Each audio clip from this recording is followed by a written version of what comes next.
city of Campbell in the South Bay, though I'm speaking here only for myself. I'd like to echo what Zach said and urge the council to choose option 2, instruct staff to return with the report in December. Speaking from my own perspective, every jurisdiction in the state, certainly every jurisdiction in the Bay Area, has ambitious targets to meet. Every jurisdiction says that they're fully built out.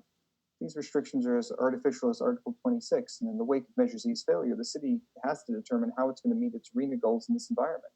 Our housing crisis, our affordability crisis, our homelessness crisis, all very real.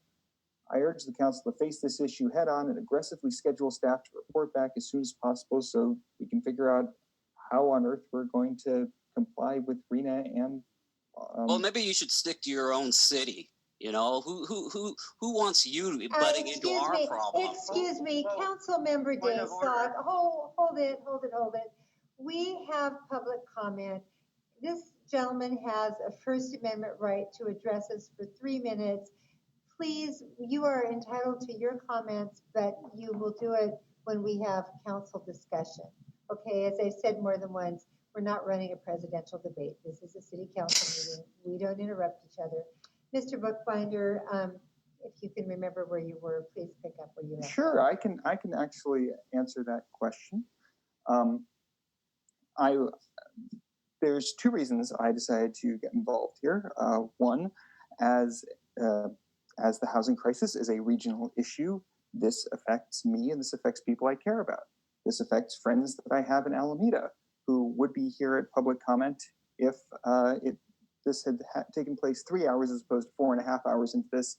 You should have some letters in your inbox because I talk to friends I have in Alameda, people I care about who can hardly afford their rent because of the housing crisis here.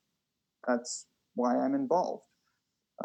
And I would absolutely welcome it if you wanted to show up at a meeting in Campbell and share information that you have. The housing crisis affects us just as it affects you. And no one city can solve this all on our own. I promise I do not think that everybody should go live in Alameda and nobody should live in Campbell. I think that we really have to coordinate together, and it's sad that we have to essentially be forced by the state via the RHNA process to do what's right.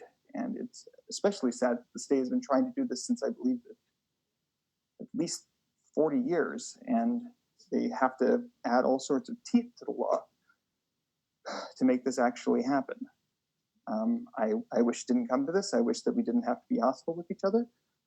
But I honestly want the best for my friends, for my city, for the people I care about, for the region. That's why I'm advocating for this. Thank you for your time. I yield the balance. Thank you, Mr. Bookbinder.